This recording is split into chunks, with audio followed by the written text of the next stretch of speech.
पिछली दोनों शादी की सालगिरह यूं ही गुजर गई थी, उदास और खामोश।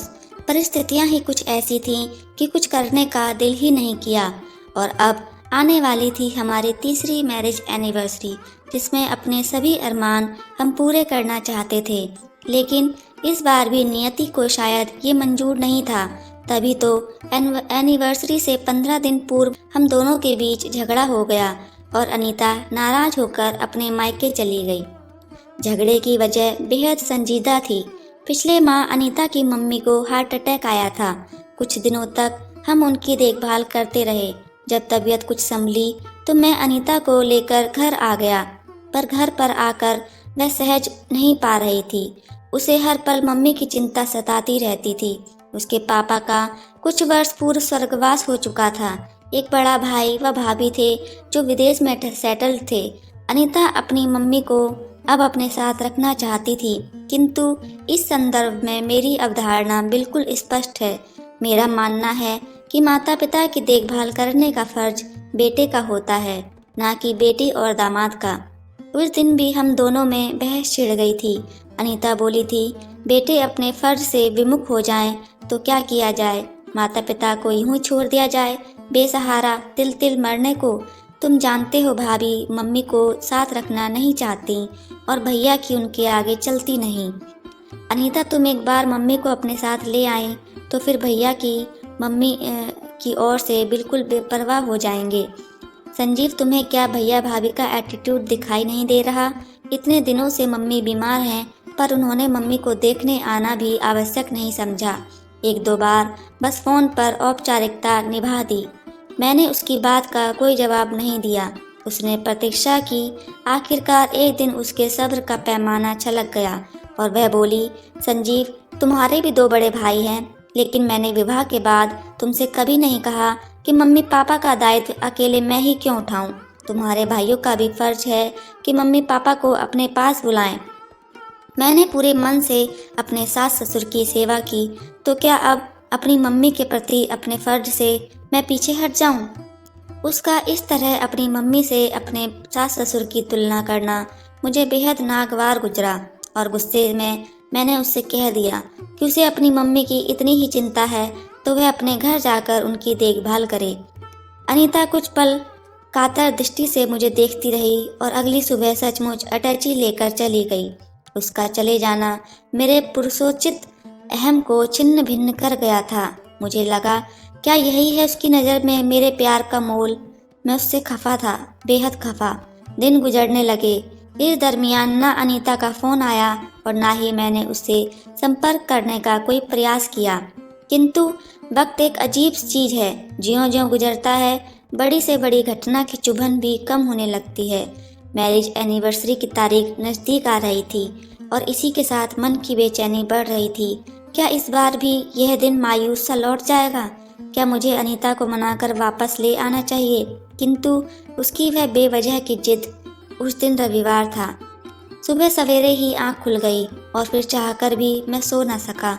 अकेलापन जिंदगी के हर पहलू पर असर डालता है, फिर वह नींद ही क्यों न हो। चाय ले मैं लॉन में आ बैठा। तभी मेरी नज़र सामने वाले घर की ओर उठी। बालकनी में अग्रवाल जी बैठे नजर आए। इसका मतलब वह नर्सिंग होम से वापस लौट आए थे।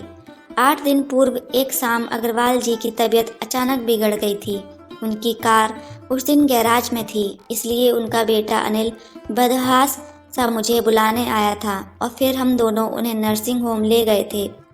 शिष्टाचार वश में उनका हाल जानने उनके घर की ओर चल पड़ा।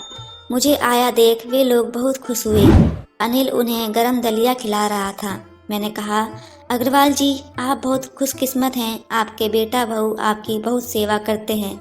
अग्रवाल जी मुस्कुराए और बोले, अनिल मेरा बेटा नहीं, दामाद है और रितु मेरी बेटी। मैं अचंभित रह गया। जब चलने को हुआ तो अनिल और रितु ने आग्रहपूर्वक नाश्ते के लिए रोक लिया। रितु चाय बनाने किचन में गई। मैं और अनिल डाइनिंग रूम में बैठे थे। वार्तालाप के दौरान मैं अपने मन की उथल पुथल रोक न सका और पूछ बैठा, अनिल, बुरा न मानो तो एक बात पूछूं?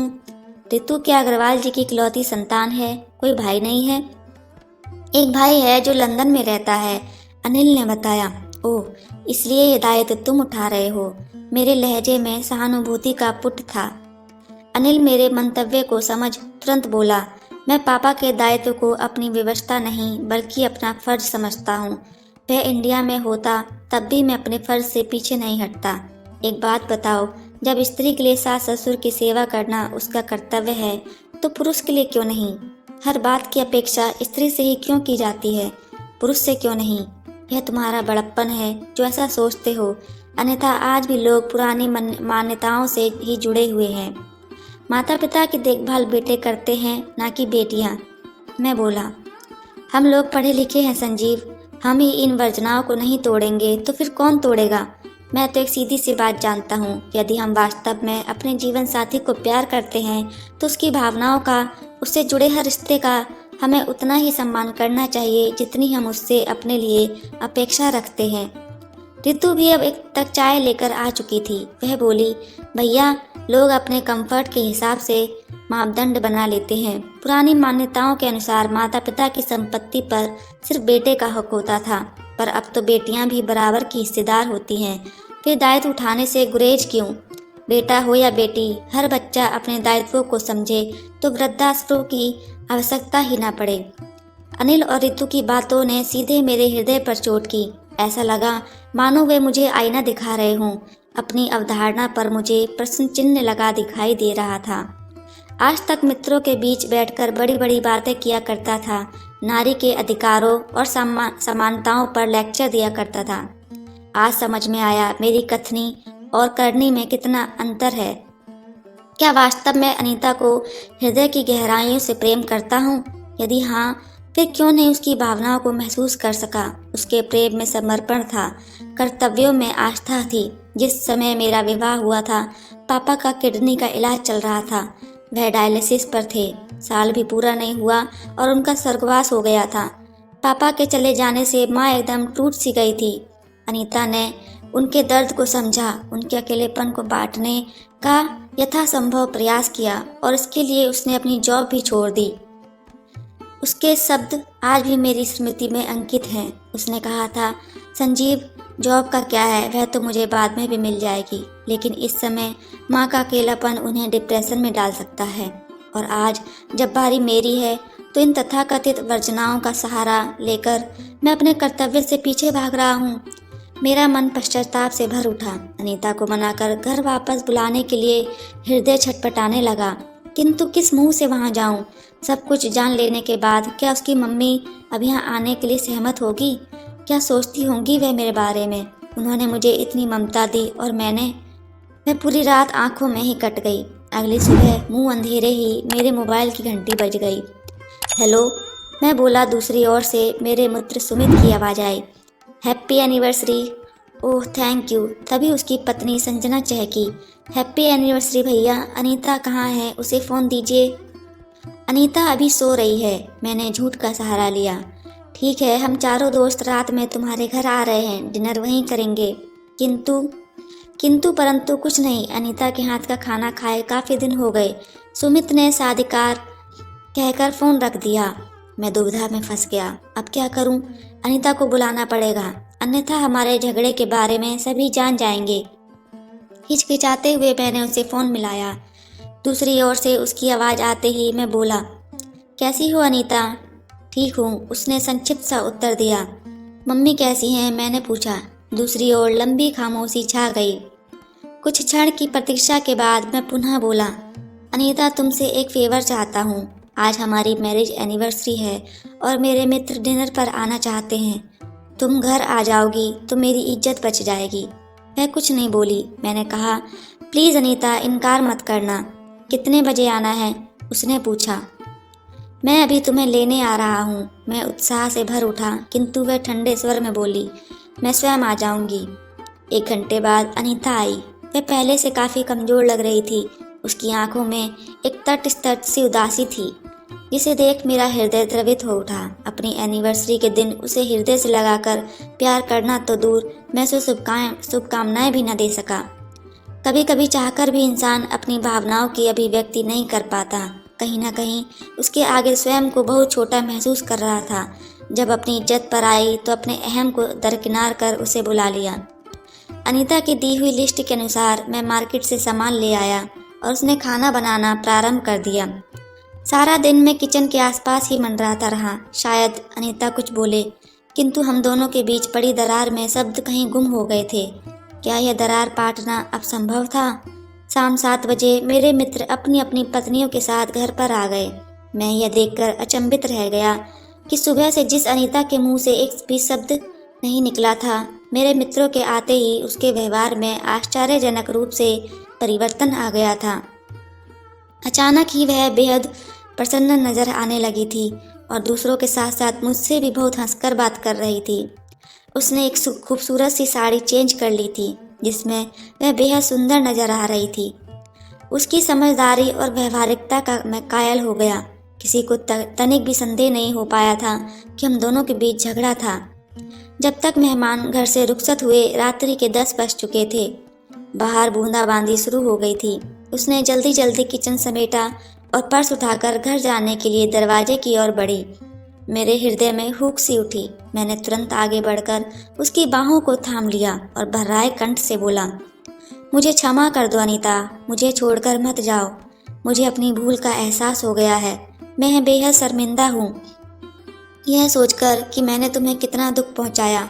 तुम्हारी सेवा और कर्तव्य को मैंने अपना अधिकार समझा, किंतु बात जब मेरे कर्तव्य की आई तो उससे किनारा कर तुम्हारे विश्वास को खंडित किया। सच सच बताना, तुमने क्या मम्मी को सब कुछ बता दिया? नहीं, उन्हें बताकर मैं उनके हृदय को आघात पहुंचाना नहीं चाहती थी। ओह, तुम कितनी अच्छी हो अनीता, तुमने मेरे हृदय पर से बहुत बड़ा अब कल हम सुबह ही उन्हें यहाँ ले आएंगे। कहते हुए भावावेश में मैंने उसके दोनों हाथ थाम लिए। अनीता ने अपने हाथ छुड़ा लिए और बोली, संजीव, पति पत्नी का रिश्ता कांच की तरह होता है। एक बार चटक जाए तो उसका निशान कभी नहीं जाता। तुम गलत कह रही हो अनीता। यह इंसान के व्यक्तिगत प्रयासों पर निर्भर करता है कि वह किस रिश्ते को क्या रूप देता है।